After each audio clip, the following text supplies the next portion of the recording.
100세 시대를 살아가는데 가장 위협이 되는 질병 5가지를 꼽으라면 암과 심장질환, 당뇨와 관절염, 치매를 말할 수 있습니다.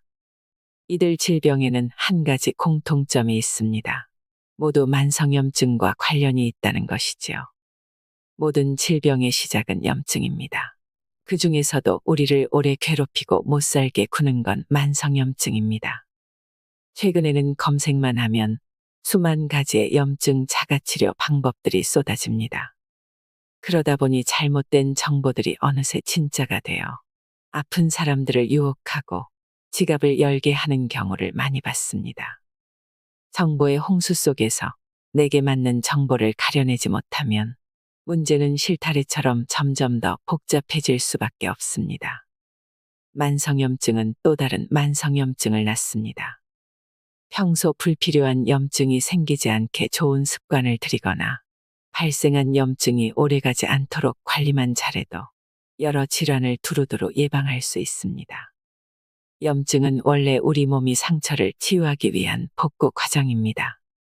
하지만 염증이 자꾸 반복되어 만성이 되어버리면 그 과정에서 DNA가 손상되고 이로 인해 세포가 무한 증식해 암과 같은 대형 질환이 발생할 수밖에 없습니다.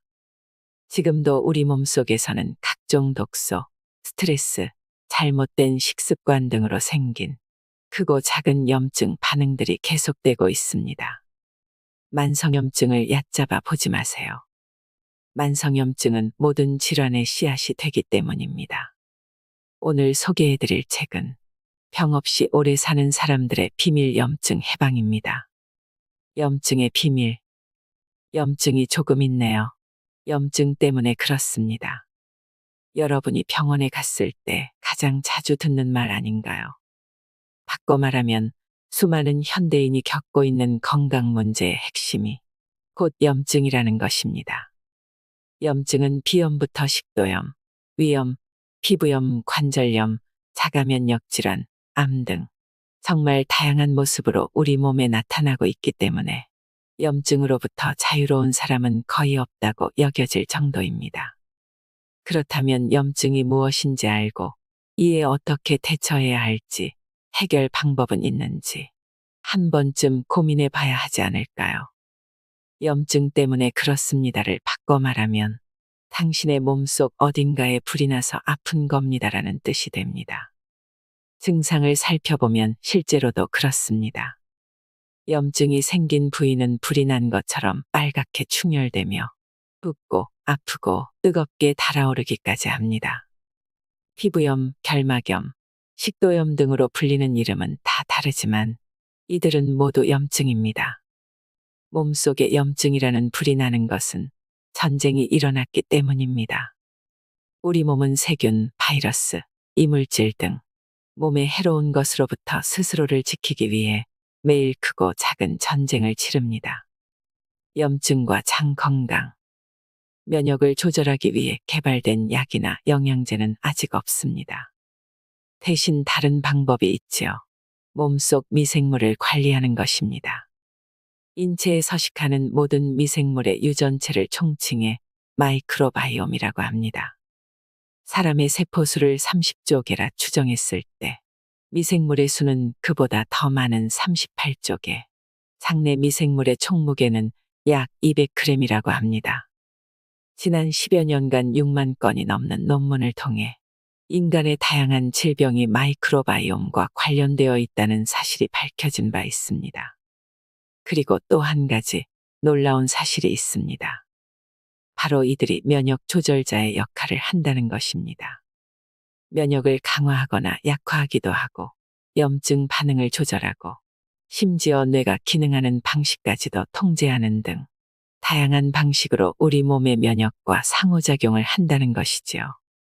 장은 장내 미생물이 일하는 공장입니다. 미생물은 장 공장에서 먹고 자고 활동하면서 건강에 매우 유리한 물질을 만들어주는데요. 면역 균형을 잘 유지하기 위한 첫 번째 조건은 장 공장이 활발하게 돌아가는 것입니다. 내 몸 반려균과 함께 사는 법. 매일 햄버거만 먹는다면 무슨 일이 생길까요? 이를 밝혀내기 위해 팀 스펙터 교수는 10일간 햄버거만 먹은 사람의 장내 미생물 변화를 관찰하는 실험을 실시했습니다. 그 결과는 가히 충격적이었습니다. 장에는 약 1,400가지 박테리아가 존재하는데 그중 40%가 파멸된 것입니다. 이 실험 결과를 통해 우리는 다음과 같은 답을 구할 수 있었습니다. 인간이 미생물을 위한 음식을 따로 섭취하지 않는다면 장내 미생물은 굶어 죽을 수밖에 없으며 종류의 다양성 역시 현저히 감소한다는 사실입니다. 이는 곧 잦은 염증의 원인이 됩니다. 면역을 조절하는 힘을 키우려면 우리는 장내 미생물, 즉 장내균들을 잘 대접해야 합니다. 장내 미생물들이 가장 기본적으로 섭취하는 것은 섬유소입니다. 일반 성인 기준 섬유소의 하루 권장 섭취량은 20에서 25g인데 가공식품을 주식으로 하는 경우 섬유소가 늘 부족할 수밖에 없습니다. 섬유소는 건강을 지키기 위한 필수 영양소로 분류되며 장 공장을 활발히 돌리는 연료이기도 합니다. 이는 곧 충분히 섭취하지 않으면 면역 조절력에도 문제가 발생할 수도 있다는 말입니다. 그러니 평소 섬유소가 부족하지 않도록 섭취에 신경 써야 합니다. 폐에 가스가 차고 방귀가 자주 나온다면 3가지 습관을 피하세요. 장이 건강한 사람은 늘 뱃속이 편안한데 그렇지 않은 사람은 수시로 배에 가스가 차고 방귀도 자주 나옵니다.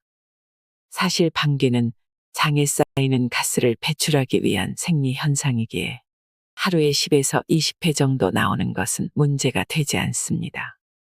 다만 생활에 지장을 줄 정도로 속이 부글부글하거나 하루 20번 이상 방귀를 낀다면 이는 장내 미생물총의 균형이 깨졌다는 신호일 가능성이 높습니다. 장내가스는 대부분 장 속 미생물에 의해 생성되기 때문입니다. 특히 항생제를 자주 복용하거나 음주와 흡연을 하는 사람, 그리고 수면이 부족한 사람일수록 장내 환경이 쉽게 나빠질 수 있으니 주의해야 합니다. 이런 상황에서는 좋은 음식을 먹어도 장에서 잘 받아들이지 못해 소용이 없습니다. 항생제, 술, 담배를 자주 접하는 습관과 수면 부족을 개선하는 것 외에 일상에서 반드시 버려야 할 습관 3가지가 있습니다. 첫 번째는 급하게 먹는 습관을 버려야 합니다. 음식을 허겁지겁 빨리 먹으면 공기를 많이 삼키게 되고 대량의 공기가 위장을 따라 들어가게 됩니다. 이때 우리가 입으로 마신 공기는 배속 가스의 원인이 될 수 있습니다. 따라서 가스가 자주 차는 분이라면 평소 급하게 먹는 습관이 있는지를 꼭 확인해 보세요. 음식은 한 번에 30번 이상 씹고 20분 이상 천천히 식사하는 습관을 들여야 장이 편안해집니다. 두 번째는 긴장하는 습관을 버려야 합니다. 지나치게 긴장하면 자연적으로 장도 긴장합니다. 장에는 엄청난 숫자의 신경세포가 있어 함께 반응하기 때문입니다. 장 신경이 긴장하면 장 근육이 경직되어 잘 움직이지 않게 되고 장 근육이 과민 반응하면 과도한 수축 운동으로 이어지기도 합니다. 이렇게 되면 가스가 쉽게 찰 뿐만 아니라 복통, 설사, 변비도 자주 나타날 수 있는데 이러한 상태가 반복적으로 지속되는 상태를 과민성 대장증후군이라고 합니다. 방귀가 자주 나오고 더불어 통증이나 배변에 문제가 동반된다면 혹시 과민성 대장증후군일 수 있습니다.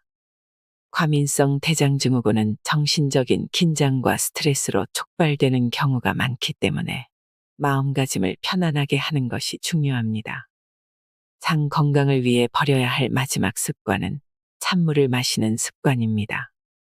찬물을 마시면 위장관의 온도가 즉각적으로 떨어집니다. 온도가 떨어지면 위장관의 운동성도 함께 줄어드는데요. 이때 우리 몸은 위장관의 온도를 다시금 높이기 위해 많은 에너지를 사용합니다.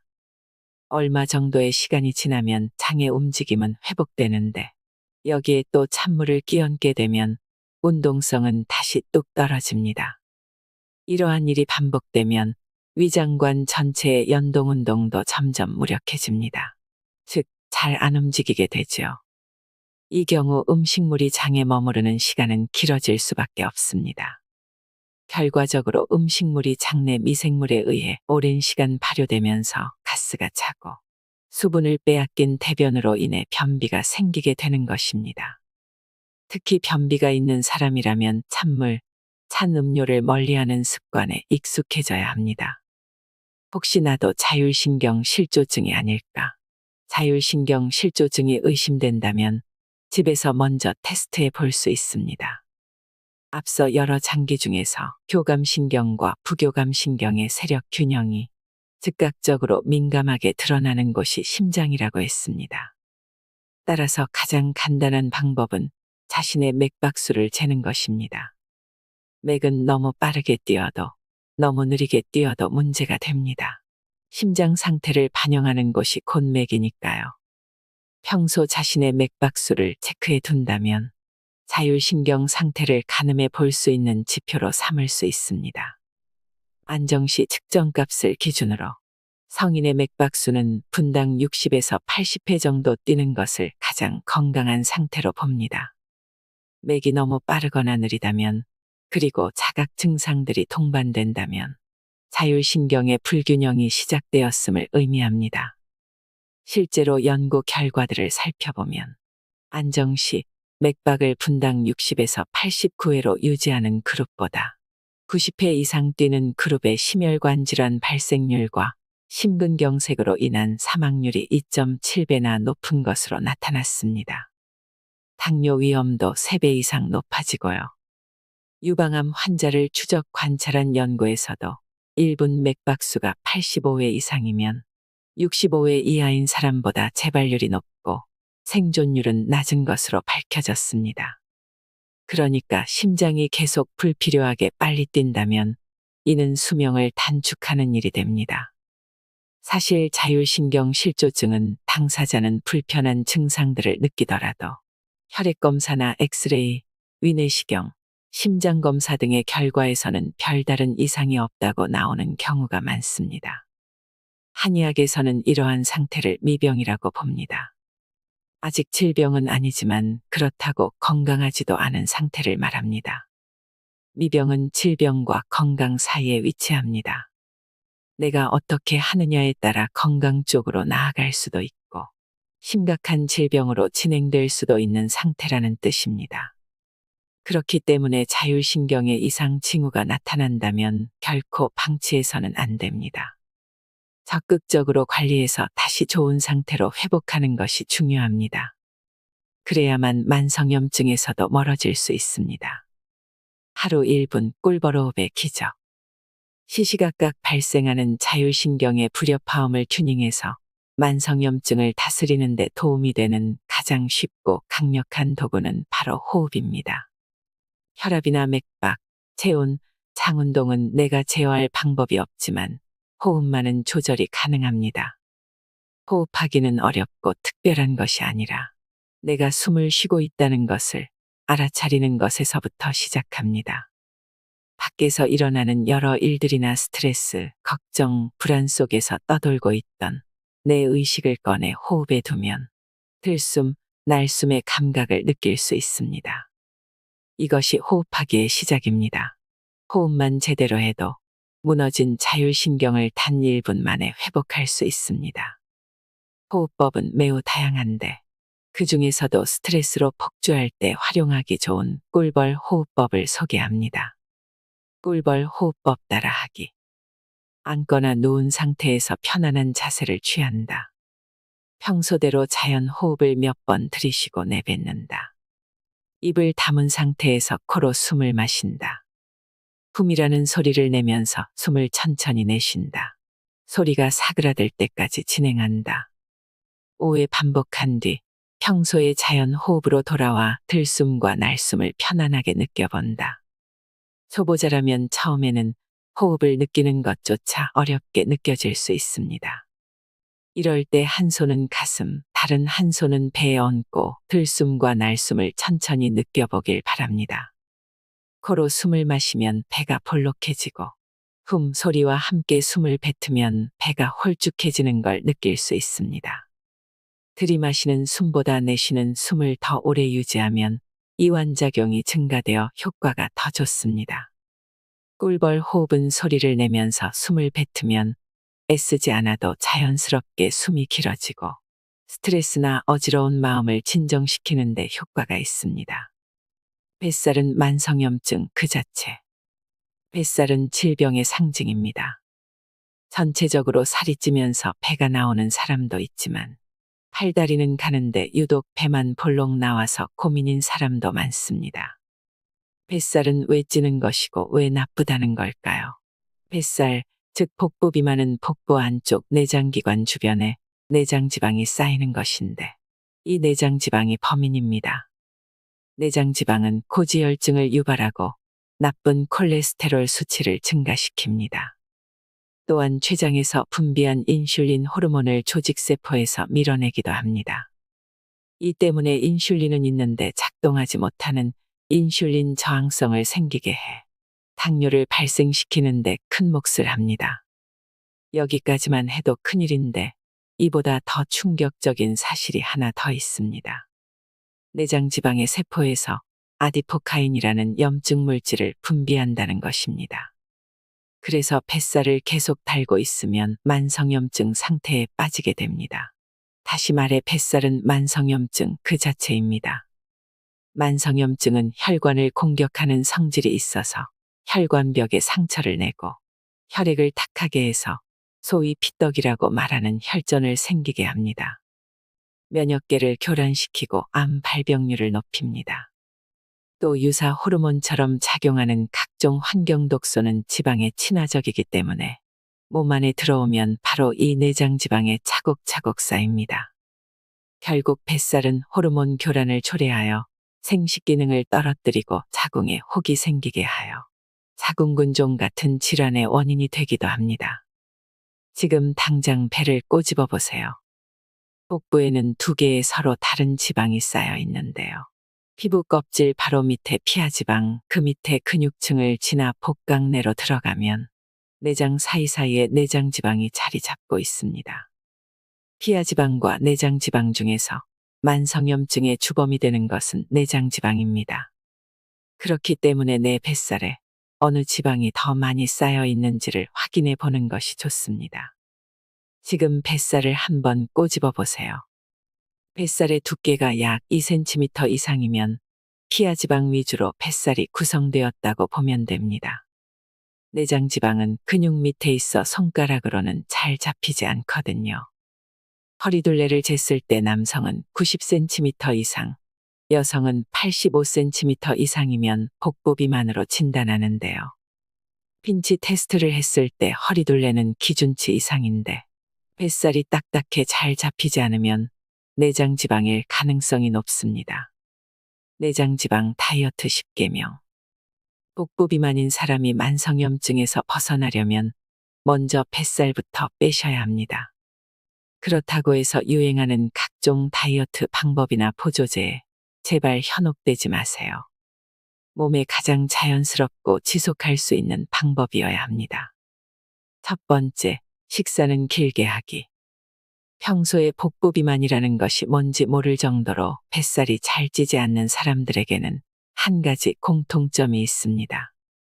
음식을 천천히 오래오래 씹어 먹는다는 것입니다.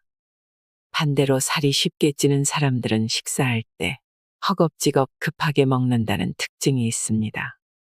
빨리 먹을 경우 뱃살이 쉽게 찔 수밖에 없는데 그 이유는 인슐린 때문입니다. 급하게 먹는 속도만큼 혈당이 치솟고 이를 조절하기 위해 췌장에서는 인슐린을 과잉 분비하게 되는데요. 혈중 인슐린 수치가 높으면 지방이 쉽게 쌓여 살이 잘 찌는 체질로 변합니다. 식사를 20분 이상 천천히 하는 습관을 들이면 뱃살이 잘 찌지 않습니다. 일 때문에 바빠서 제때 식사를 못하고 시간이 날 때 급하게 먹을 수밖에 없다는 분들이 있는데 이런 경우 뱃살뿐 아니라 위장병까지 평생 달고 살 가능성이 높습니다. 건강을 위해서라도 20분의 식사 시간만큼은 확보하면 어떨까요? 두 번째, 수시로 물 마시기. 우리 몸에서 노폐물이 빠져나갈 수 있는 유일한 방법은 땀과 대변, 소변을 통해서인데 모두 물이 있어야만 가능합니다. 일단 노폐물이 잘 빠져나가야 좋은 것을 채울 수 있습니다. 노폐물을 비우고 활력을 주는 영양소로 채우는 순환 사이클이 활성화되면 신체의 흐름이 굉장히 원활해집니다. 물이 몸속으로 들어가면 우리 몸은 소화 흡수하고 대사시키고 배출하기 위해 바삐 움직입니다. 물을 대사시키는 과정에서도 칼로리가 소비됩니다. 그래서 물을 마시고 배출시키는 것만 잘해도 다이어트 효과가 극대화됩니다. 또한 물을 마시면 장운동을 촉진해서 변비를 해소하는 효과도 얻을 수 있습니다. 세 번째, 흰 쌀밥을 현미밥으로 바꾸기. 한국인은 쌀밥이 주식이기 때문에 밥이 다이어트에 가장 큰 영향을 줍니다. 그래서 매일 먹는 주식을 흰 쌀밥에서 현미밥으로 바꾸는 것만으로도 뱃살 감량의 효과를 볼 수 있습니다. 백미와 현미는 칼로리 면에서는 큰 차이가 없지만 흰 쌀밥의 혈당 지수는 70, 현미밥의 혈당 지수는 55로 현미밥의 혈당 지수가 흰 쌀밥보다 현저히 낮습니다. 단, 소화에 어려움이 있어서 현미밥이 꺼려진다면 파라 현미밥을 시도해 보세요. 네 번째, 밥은 소식하기. 식사할 때 밥을 많이 먹는 유형이 있고 반찬을 많이 먹는 유형이 있습니다. 뱃살이 걱정이라면 밥은 적게, 반찬은 다양하게 먹는 것이 도움이 됩니다. 밥의 양을 반 공기로 줄이고 대신 단백질 반찬, 해조류, 섬유질이 가득한 채소 반찬을 골고루 섭취하세요. 이렇게 하면 다이어트 과정에서 변비가 생기거나 영양 결핍으로 탈모, 피부 노화 같은 부작용이 생길 가능성이 없습니다. 오히려 반찬을 통해 각종 비타민과 미네랄 등을 충분히 섭취함으로써 대사 과정을 촉진시켜 내장 지방은 빠지고 덤으로 피부가 좋아지는 효과까지 얻을 수 있습니다. 다섯 번째, 단백질 충분히 섭취하기. 왜 자꾸 허기가 지져 하는 분들이 있다면 식단 체크를 해보시길 바랍니다. 밥이나 빵, 면과 떡 같은 탄수화물 위주로 먹는 사람들은 자주 배가 고픕니다. 식사한 지 얼마 되지도 않았는데 배가 금방 꺼지는 일이 빈번하죠. 굶주림을 참는 다이어트는 오래가지 못합니다. 든든함을 유지하고 근육 손실을 방지하려면 충분한 단백질 섭취가 매우 중요합니다. 하루 적정 단백질 섭취량은 체중 1kg당 1g 정도로 계산하면 되는데, 예를 들어 몸무게가 60kg이라면 하루에 60g 정도의 단백질이 필요한 셈입니다. 그리고 저녁 혹은 주말에 몰아서 섭취하는 것보다 식사할 때마다 두부, 콩, 생선, 계란, 닭고기 같은 단백질을 골고루 섭취해야 효율이 올라갑니다. 여섯 번째, 저녁 식사 가볍게 하기. 아침과 점심은 상황에 따라 바뀌더라도 저녁 식사만큼은 세끼 중에서 가장 단촐하게 먹는 것이 중요합니다. 저녁에 기름지고 칼로리가 높은 음식, 그리고 술까지 곁들여서 만찬을 하는 것이 습관이 되면 뱃살이 야금야금 늘어날 수밖에 없습니다. 일곱 번째, 간식 챙겨 먹기. 간식, 잘만 활용하면 내장 지방을 빠르게 없애는 데 도움이 됩니다. 이는 배가 고프지도 않는데 주전부리를 챙겨 먹으라는 말이 아닙니다. 사람마다 활동량은 다 다른데 바쁘게 일하는 경우에는 아침과 점심, 점심과 저녁 식간 사이에 허기가 찾아올 수 있습니다. 허기진 상태에서 식사를 하게 되면 백발백중 폭식과 과식을 하게 되죠. 그래서 이럴 때는 식간의 허기를 면할 정도로만 간식을 먹는 것이 좋습니다. 다이어트용 간식으로는 아몬드, 캐슈너트, 해바라기씨 같은 견과류, 카카오 99%의 다크초콜릿 2조각과 물 혹은 당근이나 샐러리 같은 채소 스틱 정도가 적절합니다. 여덟 번째, 설탕을 멀리하기. 설탕은 중독성이 강합니다. 한번 먹게 되면 계속해서 당기는데 먹으면 먹을수록 몸을 망가뜨립니다. 설탕은 뇌의 쾌락 중추를 자극해 도파민을 분비시켜서 기분을 좋아지게 하는데 이 회로를 자주 사용하면 내성이 생기기 때문입니다. 그 결과 더 많은 도파민 분비를 위해 더 많은 설탕을 찾는 중독 현상이 발생하게 됩니다. 또 설탕은 혈당이 치솟는 혈당 스파이크를 일으켜 인슐린 분비를 증가시키는데 혈액 속에 인슐린이 많으면 조금만 먹어도 살이 찝니다.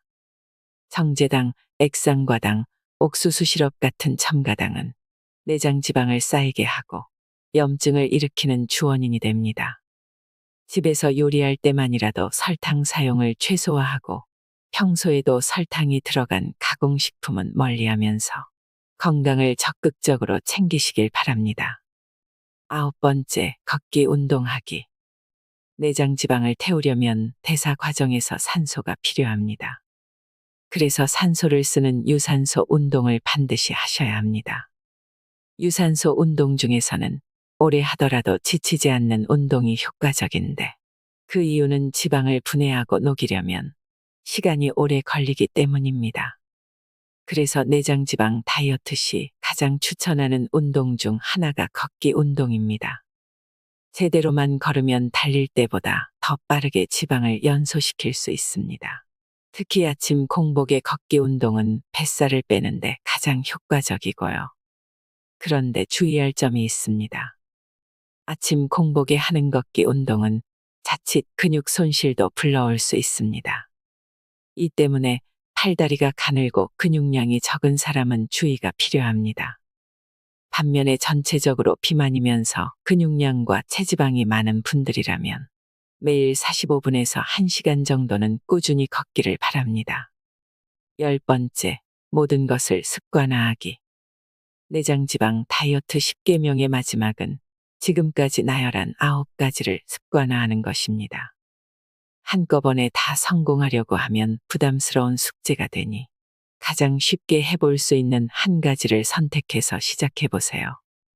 아침에 일어날 때 컨디션이 좋아지거나 몸이 가볍다거나 피부가 맑아지는 등 기분 좋은 변화들이 찾아올 겁니다. 이런 변화들을 스스로 느끼게 되면 다이어트 10계명은 더 이상 숙제가 아니라 나를 돌보는 습관이 됩니다. 처음엔 위기의식 때문에 시작했더라도 좋은 것을 체험하고 나면 해야만 했던 것이 하고 싶은 것으로 바뀌게 됩니다. 마음가짐이 달라지는 것이지요. 내장 지방을 빼고 만성염증으로부터 하루빨리 벗어나는 것도 좋지만 내 몸과 마음이 건강하게 변화해가는 그 과정도 충분히 즐겼으면 좋겠습니다. 뱃살 금기 음식 3가지. 뱃살을 찌우는 음식으로 한국인이 가장 주의해야 하는 것은 탄수화물입니다. 밥을 주식으로 하고 정제된 탄수화물을 계속해서 자주 먹는 식습관은 탄수화물 과잉 섭취를 부릅니다. 에너지로 쓰이고 남은 잉여 탄수화물은 고스란히 지방의 형태로 바뀌고 복부의 내장 지방으로 저장되기 때문에 주의해야 합니다. 우리가 자주 사 먹거나 배달 음식으로 시켜 먹는 음식 중 알게 모르게 탄수화물 폭식을 부르는 음식들이 있습니다. 그 중에서도 지금 소개할 3가지 음식은 늘어나는 뱃살과 만성염증 때문에 고민하는 분들이라면 조금은 멀리 하시는 것이 유리합니다. 첫 번째, 초밥. 초밥은 가공 없이 날 것으로 섭취하는 데다 장인정신, 고급스러운 이미지 때문에 건강식으로 여기기 쉽습니다. 그러나 초밥은 패스트푸드와 크게 다르지 않습니다. 실제로 초밥은 거리에서 빠르게 대량의 식사를 제공하기 위해 준비된 음식으로 포장마차에서 팔았다고 합니다. 별도의 반찬 없이 먹는 형태라 회전 초밥집에 가면 순식간에 접시가 쌓이는 경험도 해보셨을 겁니다. 초밥은 먹는 속도가 굉장히 빠르고 혈당을 빠르게 치솟게 하는 음식입니다. 그런 초밥이 내장 지방에 적이 되는 이유는 또 있습니다. 초밥에는 설탕이 들어간다는 사실이죠. 초밥에 사용되는 밥은 식초와 설탕, 소금을 섞은 단촛물로 간을 합니다. 그러니까 냉정하게 따져보면 초밥은 탄수화물과 설탕과 식초의 콜라보입니다. 게다가 양도 적지 않습니다. 밥 한 공기를 약 200g으로 보는데 초밥 10개만 먹어도 약 250g이니 밥 한 공기를 훌쩍 웃도는 양이 됩니다. 그럼에도 불구하고 초밥은 참 맛있습니다. 이 맛있는 초밥을 내장지방 걱정 없이 좀 더 건강하게 즐기려면 밥의 양을 절반 정도 덜어내는 것이 좋습니다. 천천히 오래 씹는 것은 기본이고요. 물론 다이어트 중이라면 초밥보다는 회를 선택하는 것이 더 나은 선택입니다. 두 번째, 짜장면. 평소 직장인들이 점심으로 가볍게 즐기는 짜장면은 1인분이 약 864칼로리나 되는 꽤 무거운 한 끼 식사입니다. 무려 공깃밥 3그릇과 맞먹는 칼로리지요. 조리법에 따라 조금씩 다르겠지만 보통은 재료들을 기름에 가열하는 방식으로 제조하기 때문에 내장지방 축적에 최적화된 메뉴라고 할 수 있습니다. 하지만 높은 칼로리보다 더 주의해야 할 것이 있습니다. 캐러멜 소스를 넣은 춘장인데요. 춘장은 과거 오랜 발효 과정을 통해 자연스럽게 검은색을 띠도록 만들었는데 요즘에는 캐러멜 색소와 감미료를 넣어 대량 생산하는 경우가 많아졌습니다. 춘장 소스는 춘장에 식용유와 돼지기름을 넣고 볶아 만드는데 캐러멜 소스가 열과 만나 산화되면서 최종 당화산물, 즉 당독소를 만들어냅니다. 당독소는 몸에서 빠져나가지 않고 혈관벽에 들러붙어 혈관을 녹슬게 하며 염증을 일으키기 때문에 주의해야 합니다. 짜장면을 건강하게 즐기려면 번거롭더라도 짜장 소스를 직접 만들어 먹는 것이 좋습니다. 세 번째, 떡볶이. 떡볶이는 한국인의 소울푸드지만 안타깝게도 떡볶이 떡과 소스 조합은 내장지방에 치명적입니다. 떡은 고밀도 탄수화물이기에 내장지방을 쉽게 쌓이게 하고 설탕을 듬뿍 넣은 떡볶이 소스는 전분과 당의 함량이 매우 높기 때문이지요. 요즘에는 집에서 만들어 먹을 수 있는 밀키트 제품도 많이 출시됩니다. 모든 제품에 해당되는 사실은 아니지만 대부분 원재료를 확인해 보면 떡볶이 국물에도 진한 맛과 풍미를 위해 춘장이나 짜장 분말이 첨가되어 있는 경우가 있습니다. 이는 짜장면과 마찬가지로 당독소 함유량이 높은 음식이라는 뜻입니다. 특히 당뇨 환자는 삼가야 할 음식이고 복부 비만과 고지혈증이 있는 사람도 자주 먹어서는 안 됩니다. 영양 간식으로 떡볶이를 먹고 싶다면 집에서 만들어 먹는 것이 가장 좋습니다.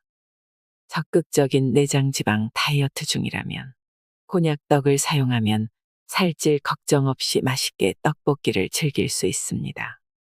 근손실을 부르는 최악의 운동 습관 3가지. 운동은 무조건 열심히 한다고 건강에 좋은 것이 아닙니다. 잘 해야 합니다. 잘못된 운동 습관을 가지고 있다면 관절을 상하게 할 뿐만 아니라 근손실을 불러와서 염증을 없애는 효과도 기대하기 어렵습니다. 그 중에서도 반드시 피해야 할 3가지 운동 습관이 있습니다. 꼭 숙지하셔서 운동한 만큼 효과를 보고 만성염증에서도 벗어나시길 바랍니다. 근손실을 일으키는 첫 번째 나쁜 습관은 오버트레이닝입니다. 과유불급이라는 말은 운동에도 적용이 되는데요. 우연히 참석한 모임에서 하루 3만 보 걷기를 한다는 60대 CEO를 뵌 적이 있었습니다. 새벽 4시에 회사에 출근해 4시간 동안 걷고 별다른 운동은 안 한다고 했으니 매일 유산소 운동만 4시간씩 하는 셈입니다. 겉으로는 배도 나오지 않았고 건강해 보이는 듯 했지만 팔다리는 가늘고 근육량 또한 많이 부족해 보였습니다. 이는 오버트레이닝의 전형적인 예입니다. 이분처럼 요즘 걷기 운동 열풍이 불면서 과하게 걷는 분들이 많아졌습니다. 앞서 소개했듯이 걷기 운동은 반드시 해야만 하는 대표적인 유산소 운동이지만 과하게 하거나 특히 아침 공복에 오버트레이닝을 하면 아까운 근육이 빠져나가게 됩니다. 칼로리가 부족하면 운동을 하는 과정에서 근육에 저장되어 있는 단백질을 에너지원으로 꺼내 쓰기 때문입니다. 과한 유산소 운동을 줄이고 반드시 근력 운동을 병행해야 합니다. 두 번째 나쁜 습관은 부실한 수면입니다. 2010년 시카고 대학교에서 한 가지 실험을 했는데요. 참여자들을 두 그룹으로 나눠 2주간 저칼로리 식사를 하게 하면서 한 그룹은 8.5시간, 다른 그룹은 5.5시간의 수면 시간을 취하도록 했습니다. 그 결과 8.5시간의 수면으로 숙면을 취한 그룹은 2주간 평균 체지방이 1.4kg, 근육량은 1.5kg 감소했습니다. 반면 5.5시간을 수면 시간으로 생활했던 그룹은 평균 체지방이 0.6kg, 근육량은 2.4kg이나 감소했습니다. 수면이 체지방과 근육에 미치는 영향을 비교해 본 실험이었는데요. 수면이 부족한 그룹은 체지방 감소 속도가 더딘 반면 근육량은 빠르게 감소하는 경향을 보였습니다. 이 실험을 통해 우리는 수면 시간이 다이어트와 근육에 적지 않은 영향을 끼친다는 사실을 짐작할 수 있습니다. 바쁘게 생활하는 현대인이 운동 시간을 낸다는 건 어려운 일입니다. 그래서 잠자는 시간을 줄여가며 운동하는 분들이 늘어나고 있는데 이는 오히려 건강에 독이 된다는 사실을 기억하셔야 합니다. 수면이 부족할 경우 대사량이 감소해 지방을 덜 태우고 근육 합성이 잘 되지 않도록 몸의 대사가 바뀝니다. 운동을 해도 근육이 잘 생기지 않고 효율이 떨어지며 피곤이 쌓이게 되지요. 이런 상태라면 일단 충분한 휴식과 수면을 취해야 합니다. 하루 운동했으면 다음 날은 쉬는 등 적절한 타협과 요령이 필요합니다. 마지막 세 번째는 부족한 영양 섭취입니다. 운동한 만큼 잘 먹어야 하는데 이 부분을 간과하면 오히려 근육이 빠져나갑니다. 다이어트를 위해 칼로리를 급격히 줄이고 운동량은 평소보다 급격히 늘리면 우리 몸은 에너지원으로 사용하기 위해 근육을 녹이기 시작합니다. 근손실이 일어나는 것이지요. 또 간편식이나 가공식품으로 간단히 식사를 때우면서 운동하는 경우에도 근육 합성에 필요한 영양소 섭취가 부족할 수밖에 없습니다. 우리 몸은 운동을 할 때 근육에 저장된 글리코겐을 사용해 에너지를 발산하는데요. 이 글리코겐이 사용되면서 단백질이 분해되고 근육 손상이 발생합니다. 이때 손상된 근육을 단백질로 보충해 주지 않으면 근육의 회복이 더뎌지고 근육 호르몬 생성이 줄어듭니다. 운동과 동시에 단백질을 포함한 영양을 충분히 채워줘야 하는 이유죠. 영양을 고려하지 않은 무리한 식단을 고집할 경우 운동을 해도 근육은 계속해서 감소하게 될 것입니다. 염증을 없애는 근육 호르몬 효과를 제대로 보기 위해서는 무작정 운동을 늘리는 것이 답이 아닙니다. 좋은 운동 습관만이 건강한 몸을 만듭니다. 염증과 생활 습관. 염증의 주범, 백색가루. 만성염증은 바이러스나 세균 같은 외부 침입자를 통해서만 생기는 것이 아닙니다. 신체 내부의 요인으로 발생하는 만성염증도 상당한데 그중 만성염증을 일으키는 주범이 바로 설탕입니다. 설탕은 대부분 음식의 맛을 내거나 저장성을 높이기 위해 사용하는 매우 친숙한 재료입니다. 그런데 과도한 설탕 섭취는 건강에 큰 문제가 됩니다. 단순히 치아를 썩게 하는 데서 그치는 것이 아니라 염증이 잘 생기는 체내 환경을 만드는 역할을 합니다. 이를 판단하기 위해 스위스 취리히 대학교 내분비내과 교실에서는 29명의 건강한 남성에게 매일 설탕이 첨가된 음료를 마시게 했습니다. 그리고 3주 후 혈액 검사를 해보니 모든 사람의 염증 지표가 상승하였으며 체중, 공복 혈당, LDL 콜레스테롤까지 증가하는 모습을 보였습니다. 비만인을 대상으로 한 연구에서도 같은 결과가 나왔습니다. 6개월간 설탕 첨가 음료를 섭취한 그룹은 염증 수치와 통풍을 유발하는 요산 수치가 증가했고 설탕이 없는 음료를 마신 그룹의 요산 수치는 증가하지 않은 것을 확인할 수 있었습니다. 세계보건기구가 권장하는 일일 당류 섭취량은 25g입니다. 이를 각설탕으로 환산하면 8개 분량인데 콜라 한 캔에는 각설탕 10개가 들어있다고 보면 됩니다.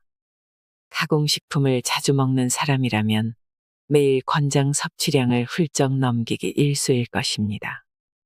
실제 한국인의 평균 일일 당뇨 섭취량은 60에서 70g 수준이라 기준치를 훨씬 웃돌고 있지요. 설탕뿐만이 아닙니다. 가공식품에 많이 들어가는 당류인 과당은 더 큰 문제입니다. 대부분의 음료수나 자양강장 음료에는 액상과당이 첨가됩니다. 액상과당은 특히 간에 부담을 주는데 당을 지방으로 전환시켜 지방간이 생기게 하고 더 진행되면 간의 염증을 발생시킵니다.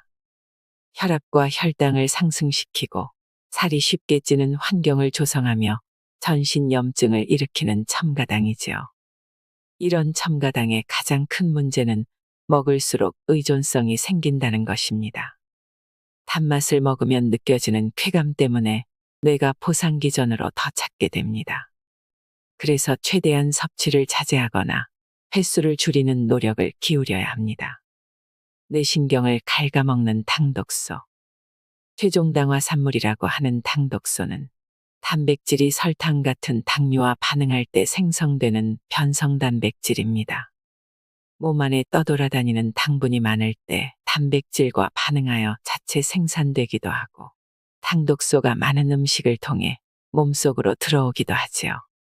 당독소는 한번 생성되고 나면 비가역적이라 시간이 지나도 분해되지 않고 계속 쌓입니다. 당독소가 혈관에 쌓이면 혈관 내피세포에 염증을 일으켜 동맥경화를 유발합니다. 뇌신경에 축적되면 신경독성을 일으켜 파킨슨 질환이나 알츠하이머 치매 같은 퇴행성 질환을 촉진시킵니다. 피부에 축적되면 피부세포의 염증 반응을 촉진해 주름살을 늘리고 노화를 앞당깁니다. 특히 당뇨 환자라면 더 조심해야 합니다. 당화혈색소는 당독소 중 하나인데 이 수치가 너무 높으면 눈과 콩팥에 만성염증을 일으켜 당뇨합병증을 유발하기 때문입니다. 그 밖에도 당독소가 끼치는 해악은 셀 수 없이 많은데 그 중에서도 가장 치명적인 것은 뇌신경의 만성염증을 초래하여 서서히 죽어가게 한다는 것입니다. 뇌신경은 단백질로 이루어져 있고 시르투인이라는 효소가 분포되어 스스로를 보호하는데요. 시르투인의 활동성이 떨어지면 치매 뇌를 만드는 단백질 축적의 양이 증가하기 시작합니다. 당독소는 치매를 앞당깁니다. 치매를 부르는 음식에는 반드시 당독소가 있다. 뇌신경의 염증을 부르는 당독소를 줄이려면 가장 먼저 설탕을 비롯한 당 섭취를 자제해야 합니다. 혈액 속에 잉여 당이 많이 떠돌아다니면 체내에서 만들어지는 내인성 당독소가 증가하기 때문이지요. 동시에 음식을 통해 직접적으로 섭취하는 외인성 당독소를 줄이는 것도 중요합니다. 당독소가 가장 많이 측정되는 음식은 고온에서 직화로 가열한 육류입니다. 단백질은 열에 가장 취약하기 때문에 고온에서 가열하면 그 구조가 쉽게 변성되고 그로 인해 당독소 함유량이 급격히 상승합니다. 같은 재료를 요리할 때도 고온에서 굽거나 볶거나 튀기면 당독소가 증폭되고 물로 삶거나 찌거나 데치면 당독소 발생이 억제됩니다. 조리할 때 물을 매개체로 사용하면 직접 가열하는 것보다 온도가 덜 오르기 때문이죠. 총 500개의 식품에 대한 최종 당화 산물과 당독소 함유량을 조사한 자료를 참고하면 당독소 함유량 1위는 직화 구이로 만든 닭다리의 껍질입니다. 2위는 베이컨이고 3위는 물에 삶은 소세지입니다. 당독소 함유량이 높은 상위 10위에 드는 음식들은 모두 동물성 식품을 고온에서 가열한 것과 가공 처리 과정을 거친 육가공품입니다. 당독소를 줄이는 6가지 식습관. 혈당이 높은 사람, 콩팥 기능이 떨어진 사람, 지방이 많은 사람, 그리고 나이가 많으면 많을수록 인체에서 내인성 당독소가 쉽게 쌓이는 환경이 조성됩니다. 이 때문에 우리가 음식으로 섭취하는 외인성 당독소만이라도 최대한 줄이기 위해 노력해야 하는 것이지요. 지금 소개하는 당독소를 줄이는 6가지 식습관을 생활 속에서 실천해 보시길 바랍니다. 식습관 첫 번째. 생선, 콩, 과일, 채소, 통곡물 섭취를 늘리고 육류, 마가린, 버터, 고지방 식품, 가공식품 섭취를 줄여보세요. 육류보다는 생선의 당독소 함량이 낮고 육류 중에서는 양고기가 소고기나 닭고기, 돼지고기보다 당독소 함량이 낮습니다. 육류에 비해 탄수화물류는 당독소가 낮은 편인데 그 자체에 항산화 성분과 비타민이 함유되어 있어 조리 시에 당독소 생성을 억제하기 때문입니다. 그렇지만 탄수화물을 가공한 정제 탄수화물은 별도의 조리 없이 그 자체만으로도 혈당을 올리기 때문에 통곡물로 대체하는 것이 좋습니다. 식습관 두 번째. 육류를 섭취한다면 수육이나 보쌈 위주로 드셔보세요. 같은 식품이라도 조리 방법에 따라 당독소 함량을 대폭 낮출 수 있습니다. 소고기나 닭고기를 찌거나 삶아서 조리하면 불판에 구울 때보다 당독소 함량이 최대 6배까지 낮아집니다. 구운 고기를 좋아한다면 먹는 횟수를 줄이고 수분과 함께 비교적 낮은 온도에서 삶거나 찌거나 데치거나 끓이는 조리법으로 요리해 드시길 권합니다. 식습관 세 번째. 육류를 조리하기 전에는 산도가 낮은 레몬이나 키위, 식초 등을 활용해 전처리해 보세요. 보통 고기의 비린내를 없애거나 연육 작용을 위해 전처리를 하곤 하는데 사실 이 방법이 고기를 부드럽게 할 뿐만 아니라 당독소 생성 억제에도 큰 도움이 된다는 사실을 확인할 수 있습니다. 식습관 네 번째. 식감이 촉촉한 음식을 위주로 드셔보세요. 요즘 에어프라이어를 사용하는 집이 많습니다. 그러나 건강을 생각한다면 에어프라이기 사용을 한 번쯤 고민해 봐야 합니다. 에어프라이기의 작동 원리는 고온의 열풍으로 음식 속 수분을 겉에서부터 바짝 말리는 것이기 때문입니다. 그래서 삼겹살이나 닭고기를 에어프라이어로 조리하면 기름 없이 튀기더라도 당독소 함량은 대폭 상승합니다. 그럼에도 불구하고 먹어야 할 경우에는 바삭한 겉을 살짝 제거하고 촉촉한 속 부분을 드셔보세요. 겉 부분에 당독소가 집중적으로 모여 있기 때문에 이 부분을 제거한다면 당독소 섭취량을 줄일 수 있습니다. 구운 식빵도 마찬가지입니다. 갈색이 도는 바삭한 껍질에는 당독소가 많으니 안쪽 촉촉한 부분 위주로 드시는 것이 좋습니다. 식습관 다섯 번째. 간장은 전통간장이나 양조간장을 사용해 보세요. 음식을 간장으로 오래 조리는 방식의 조림 음식도 당독소 생성량이 높은 편입니다. 간장보다는 소금 간을 적절히 해먹는 것이 더 좋지요. 대신 간장을 사용해야 한다면 메주를 띄워 숙성시킨 전통간장이나 콩 단백질을 자연분해해서 만든 양조간장을 선택하시면 됩니다. 콩을 염산 같은 화학물질로 분해한 3분의 간장, 이것을 양조간장과 섞어 만든 혼합간장은 당독소 함량이 높기 때문에 피해야 합니다. 그냥 보면 다 똑같은 간장 같지만 뒷면의 라벨을 보면 어떤 종류의 간장인지 적혀 있으니 꼭 확인하고 구매하셨으면 합니다. 식습관 여섯 번째. 과일, 채소 속 플라보노이드 성분을 자주 섭취해 보세요. 플라보노이드 성분 중 당독소 생성을 억제하는 데 특히 도움되는 것이 퀘르세틴입니다. 퀘르세틴은 활성산소로부터 혈관 노화를 막는 강력한 항산화제로 알려져 있습니다. 양파, 마늘, 생강, 블루베리, 사과, 케일 등에 풍부하게 들어있지요. 특히 양파와 마늘, 사과 같은 경우 육질보다는 껍질에 최대 100배의 퀘르세틴이 함유되어 있으니 껍질까지 잘 세척해 먹는 것이 좋습니다.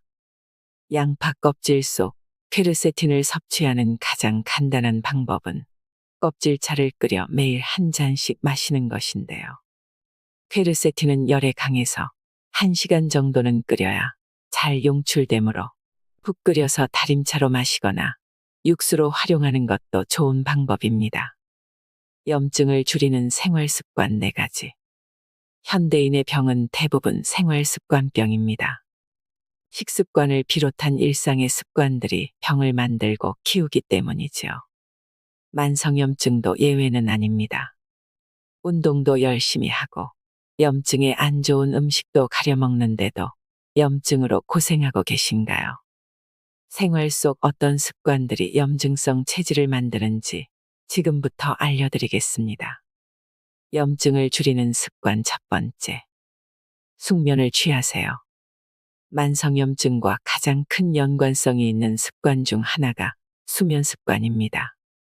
수면은 아무것도 안 하고 그냥 누워 자는 시간이 아니라 염증에 노출되었던 내 몸을 건강한 상태로 복구하는 귀한 시간입니다. 실제로 수면과 우리 몸의 염증 지표가 어떤 관계가 있는지 약 72개의 실험들을 종합적으로 분석한 연구가 진행된 바 있습니다. 수면 장애가 있을수록 염증 수치를 나타내는 수치가 증가하는 것으로 나타났습니다. 다시 말하면 숙면을 취하지 못할수록 염증이 잘 생기는 체질이 될 수 있다는 뜻입니다. 또 한 가지 흥미로운 점은 무조건 많이 잔다고 좋은 것은 아니라는 것입니다. 수면 시간이 8시간 이상인 경우에도 수치가 상승하는 것으로 밝혀진 바 있습니다. 숙면을 취하고자 한다면 7시간 정도가 가장 좋습니다. 수면도 습관입니다. 수면 시간을 일정하게 유지하면서 생체 시계를 잘 관리하는 것이 중요합니다. 오전에는 충분히 햇빛을 쬐고 낮에는 부지런히 움직이세요. 늦은 밤의 야식이나 TV 시청은 되도록 피하고 정해진 시간에 잠자리에 들어서 좋은 신체 리듬을 유지하는 습관을 갖길 바랍니다. 염증을 줄이는 습관 두 번째. 자주 움직이세요. 염증을 부르는 또 다른 습관은 오랜 좌식 생활입니다. 사람은 본래 움직이는 동물입니다. 우리 몸은 팔다리를 움직이며 걷고 뛰면서 근육이 수축 이완할 때 혈액순환과 림프순환이 활성화되도록 설계되어 있습니다. 이 활동으로 인해 독소와 염증 물질이 체내에 쌓이지 않고 쉽게 배출됩니다. 그런데 여러분의 일상생활은 어떤가요? 직업에 따라 다르겠지만 대부분의 사람들은 종일 앉아서 일을 하고 공부하고 있습니다. 이런 습관은 염증을 다스리는 데 매우 불리합니다. 따라서 평소 오래 앉아 지낼 수밖에 없는 사람에게 일주일 5회 이상의 꾸준한 운동은 선택이 아닌 필수입니다. 그런데 이미 만성염증에 시달리는 사람이라면 운동 횟수보다 중요한 것이 있습니다. 틈새 움직임이지요. 내내 앉아서 생활하다가 하루 1시간 운동만으로 움직임을 끝내기보다는 50분 앉기와 10분 움직이기를 반복하는 것이 원활한 순환을 유지하는 데 훨씬 효과적입니다. 짬짬이 일어나서 걷거나 스트레칭을 하는 것은 염증 물질의 배출을 촉진하면서 뇌의 피로와 마음의 스트레스를 푸는 방법이기도 합니다. 염증을 줄이는 습관 세 번째. 스트레스를 키우지 마세요. 사실 모든 스트레스가 독이 되는 것은 아닙니다. 적당한 스트레스는 외부의 공격과 스트레스에 저항하고 극복하기 위해 분비되는 스트레스 호르몬, 즉 코르티솔이라는 호르몬 분비를 증가시키기 때문입니다. 코르티솔 호르몬은 뇌와 각종 장기에서 필요로 하는 에너지를 공급하고 동시에 염증을 억제합니다. 그래서 코르티솔 분비가 원활하지 않으면 만성염증에 시달릴 수 있습니다. 일시적인 스트레스가 해소되고 나면 상승했던 코르티솔 수치가 떨어지는데 만약 스트레스가 계속되면 코르티솔이 조절되지 못하고 과도하게 분비됩니다. 같은 스트레스도 어떻게 받아들이냐에 따라 병을 키우는 부정적인 디스트레스가 될 수도 있고 반대로 면역세포를 활성화시키고 염증을 다스리는 긍정적인 유스트레스가 될 수 있습니다. 미국의 한 연구 결과에 따르면 스트레스 받아라고 생각하는 사람들보다 나는 스트레스를 받지만 이것은 건강에 꼭 나쁜 영향을 미치진 않을 거야 하고 믿는 사람들이 훨씬 더 건강하게 장수하는 것으로 나타나기도 했습니다. 건강은 본인이 어떻게 마음먹느냐에 달려 있습니다. 당연한 말이지만 이는 변하지 않는 진리입니다. 염증을 줄이는 습관 네 번째. 물을 챙기세요.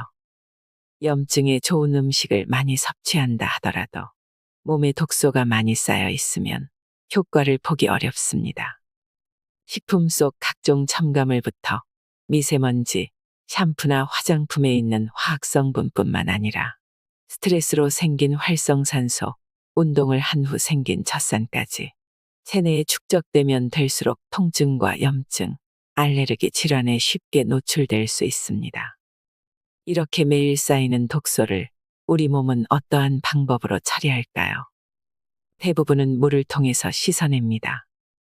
대변, 소변, 땀을 통한 독소 배출은 모두 물을 통해서 이루어지거든요.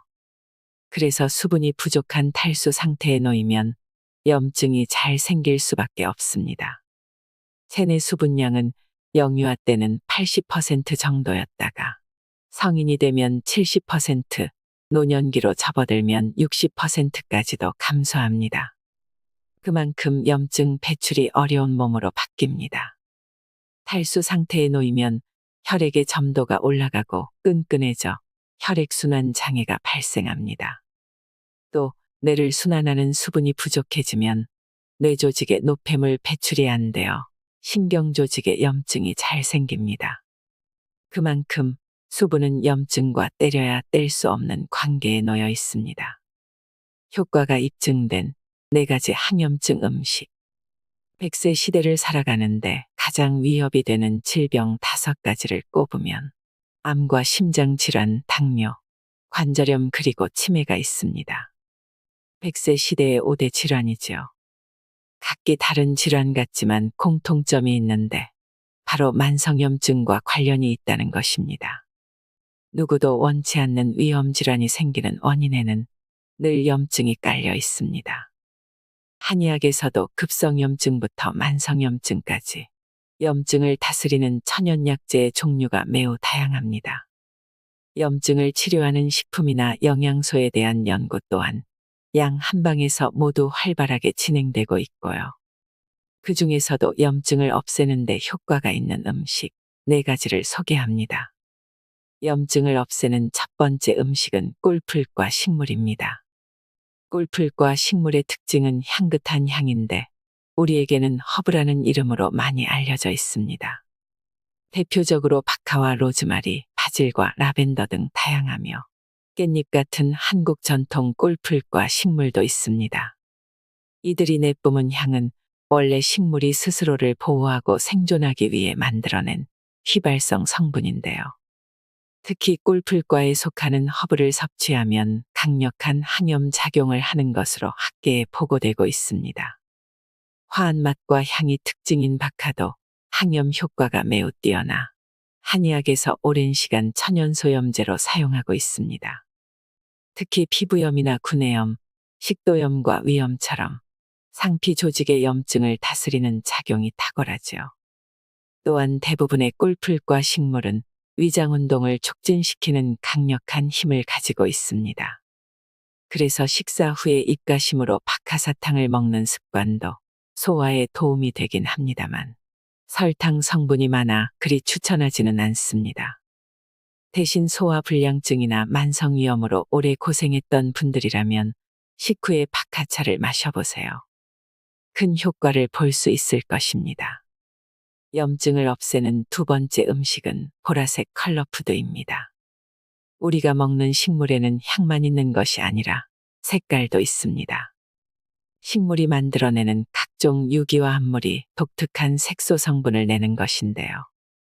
다양한 컬러푸드 중에서도 염증을 줄이는 데 가장 직접적인 효과가 있는 것이 바로 보라색 컬러푸드입니다.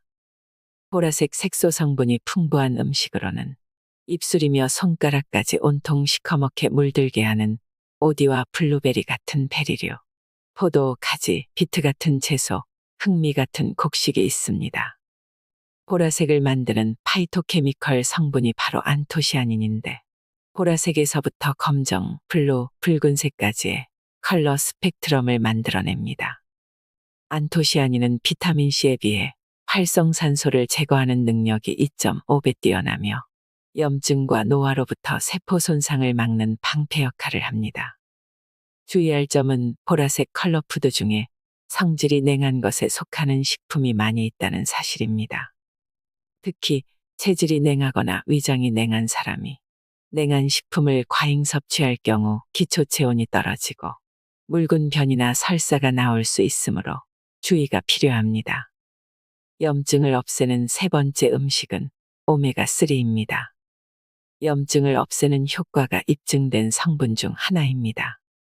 오메가3는 혈관을 깨끗하게 하고 콜레스테롤을 낮추는 작용이 있어 심장병 발생률을 낮추며 두뇌 건강에도 필수인데요. 최근에는 염증 제거 효과까지 더해져 재조명을 받고 있습니다. 오메가3가 체내 염증해소 촉진 전달자라는 항염증 물질을 생성하여 만성염증을 억제하는 효능이 있다는 연구 결과가 발표되었기 때문입니다. 오메가3는 체내 합성이 되지 않기 때문에 반드시 따로 섭취해야만 하는데 고등어, 꽁치, 멸치 같은 생선에는 EPA, DHA 같은 오메가3가 풍부하니 자주 섭취하면 좋습니다. 견과류와 씨앗에는 알파리놀렌산이라는 오메가3가 풍부합니다. 이 성분은 염증 반응성 단백질인 CRP 수치를 낮추는 것으로 알려져 있지요. 기름류 중에서는 들기름에 가장 풍부합니다.